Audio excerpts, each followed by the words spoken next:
Since I'm here, let's spend a little bit of time on basketball. Let's go back to Thursday, that crazy Houston-Portland game.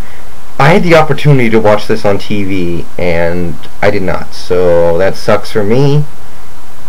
But congratulations to anyone who did see this one on TV. It was a special game, and you know, Brandon Roy is from around these parts. He played basketball at the college I currently attend, so always like to see him do well. I'm glad he landed locally. Realistically, I cannot myself root for the Trailblazers, but I like to see a guy like Brandon Roy do well. What else? The Knicks, I think they're 4-2, which is just feels like we're on another planet right now or something. I don't even know what to say about that. But I will say I got 3 Knicks on my fantasy team, so I'm not complaining. Definitely not complaining. Maybe it's Mike D'Antoni. I like D'Antoni. I like his coaching, and I think he's got that team moving in the right direction. What else? Atlanta, I think they're still undefeated. That's another surprise team that it's pretty interesting to me. They don't have any players that truly interest me. I know they have good players, but there are players in this league that genuinely interest me, like Dwayne Wade, LeBron James, Dwight Howard, Kobe Bryant, Shaq, and Stoudemire. And while I know Atlanta has good players, but I don't follow them too closely because they don't have players that jump out at me.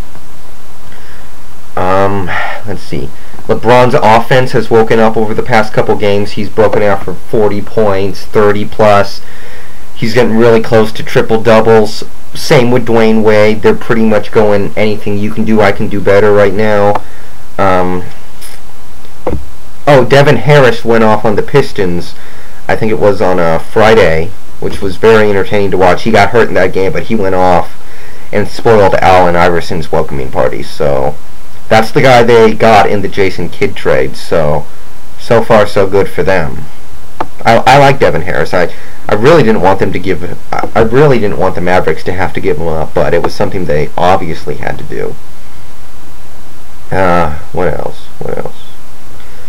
Excuse me. Miami is kind of my preseason sleeper. When I looked at them, I think this team is going to win 40, 45 games and make the postseason. So far, I think they're a little over 500. Dwayne Wade's playing out of his mind. They're getting great minutes out of Beasley and Chalmers. Marion is making an impact. Not quite the one you would hope, but it's an impact. So I like what I see out of the Miami Heat. I think they will be in the playoffs in that conference. I think Dwayne Wade alone is worth 40 wins. Shaq had a vintage Shaquille O'Neal game on Saturday, but the day before he sat out that Chicago Bulls game, and you know, it's difficult to argue with the results, but you're paying a guy $20 million this year, and you're going to have him completely sit out of every 5th or every 6th game. I think there's something wrong there. I know he's old. I know why they're doing it. To me, there's something a little wrong with having a guy and paying him $20 million, and he is too old to go out there and play every game.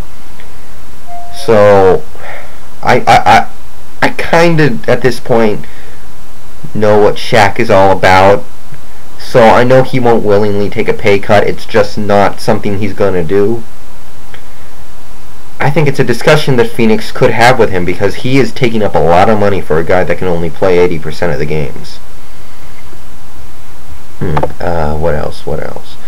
New Orleans, a little underwhelming from New Orleans. They lost that game to Charlotte. They lost that game to Charlotte. Chris Paul is having a great season, obviously. He's the only player in the league to average more than 10 assists right now.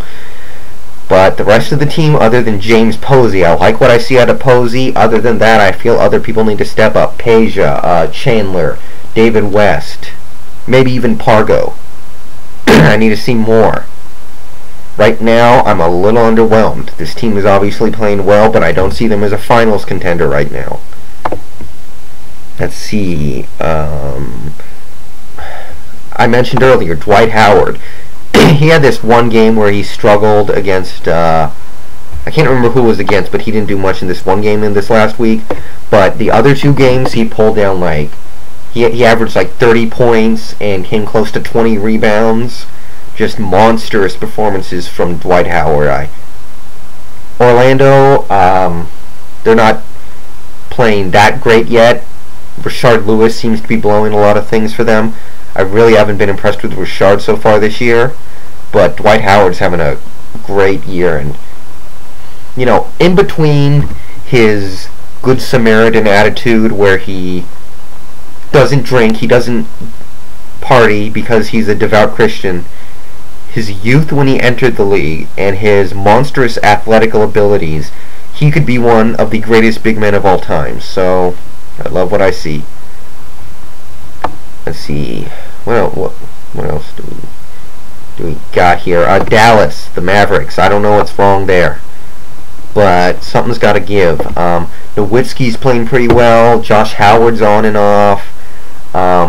Terry and Stackhouse seem to pop up every now and then. Jason Kidd is playing nice, but something's got to give there because they've been dropping quite a few games in a row now. And I don't know what it is.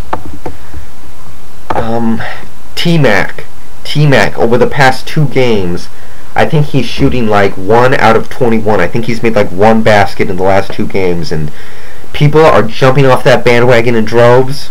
Me, I was never on it, but T-Mac's going to wake up, guys. He is too good to stay in this rut forever. He's going to wake up. He'll get out of it. Watching the Lakers play the Rockets a couple days ago, by the way, I realized something. Kobe has no chance at an MVP award. He has no chance at a scoring award. And if it wasn't for the fan votes, might not even get into the All-Star game. This team is too deep. I realized this. When the Lakers took over that game against the Rockets, they were down like 15 at one point, and they just completely took over and took like a 20-point lead and just completely dominated the end of that game. And Kobe was just there. Kobe did not do anything special. Yeah, he played well, but they don't need Kobe to score 60 points to do stuff like that anymore. They are so deep. Kobe doesn't need to score more than 30 points in any game pretty much. He doesn't need to take over pretty much ever because they're so deep.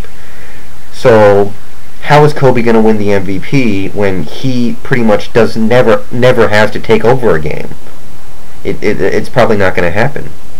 So that's an interesting subplot to me. In between Gasol, he can put up 30 points a game. Bynum can put up 20. Radvanovich usually hits about 15 points worth of threes. Vujacic off the bench. Farmar, Odom, all these guys, they're capable of putting up 15, 20 more points. So Kobe can just be average. He can be okay, and the Lakers will still dominate because they are so deep.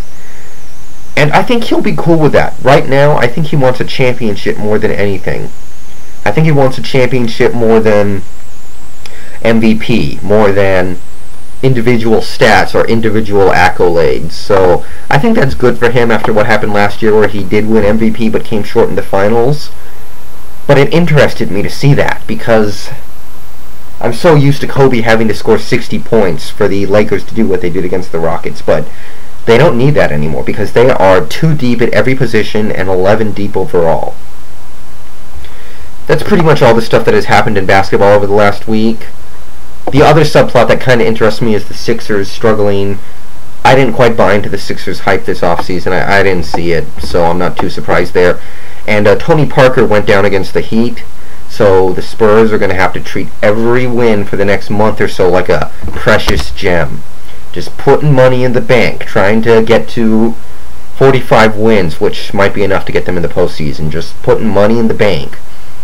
Today we have some good games. I'm going to be paying attention closely to a lot of them. The Cleveland game, the LA Mavericks game, the Spurs game. I'm going to be trying to follow these games on my ESPN game tracker because I don't get any of them on TV except for the Minnesota Golden State game, and I don't give a crap about that game. So that's basketball for me, and with that, I'm going to be done until picks.